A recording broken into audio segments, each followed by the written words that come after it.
I'm Beth Guckenberger, and this is the Reckless Faith Podcast.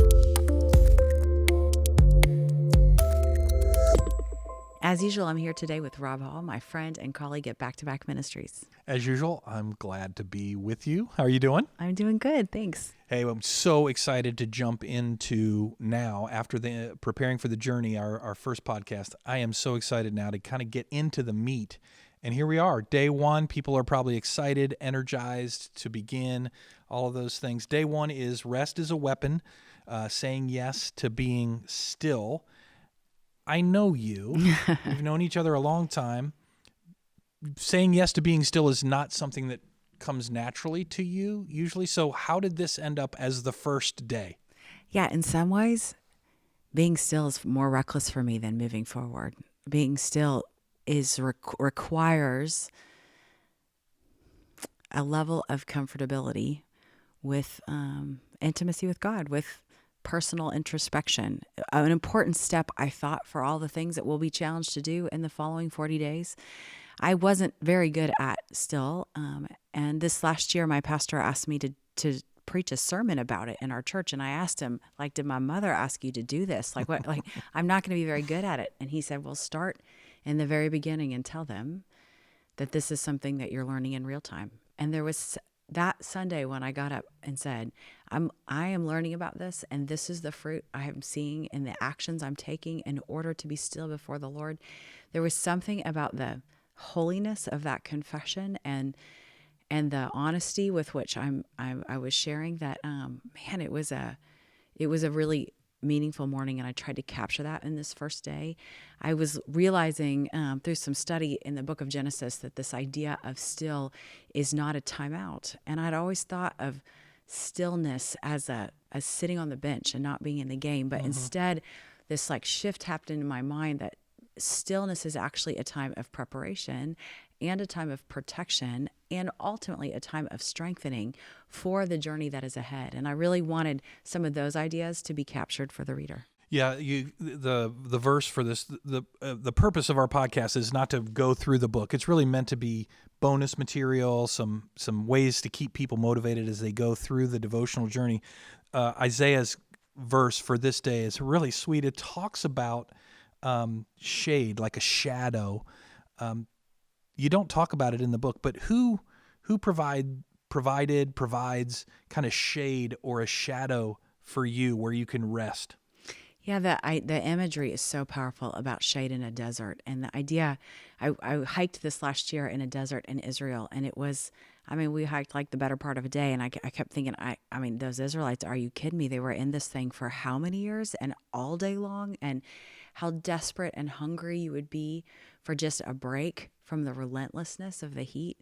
And I was thinking about life and how there is a relentless nature to our lives. Mm-hmm. And there is this longing for sometimes a break from that and an opportunity to feel that the coolness of a shade, and how in Isaiah he talks about how we should each be that shade to each other. And so I started to have my eyes open, and I have big stories of moments when people were shade for us, when we moved from one country to another, or when I went through a medical crisis, or when I had a new baby, or when we had another adoption.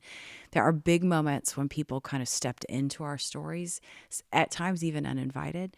But I'm trying to cultivate eyes so that I can see, even in little ways, moments when I can step in and be shade for someone in a conversation, or in a phone call, or in a action step that just says, hey, I see you right now, and I want to give you a deep breath. If it's in my ability, I want to share my strength with you or my peace with you, and be grateful when people do that in return. It's interesting. I was thinking of you walking through, you recounting walking through the desert, and there's the idea of shade that comes like an oasis, like you were saying with when I had children, when I moved to a different country. These are like, oh my gosh, I need big reservoirs. Shade. Yes, yeah, I need big shade.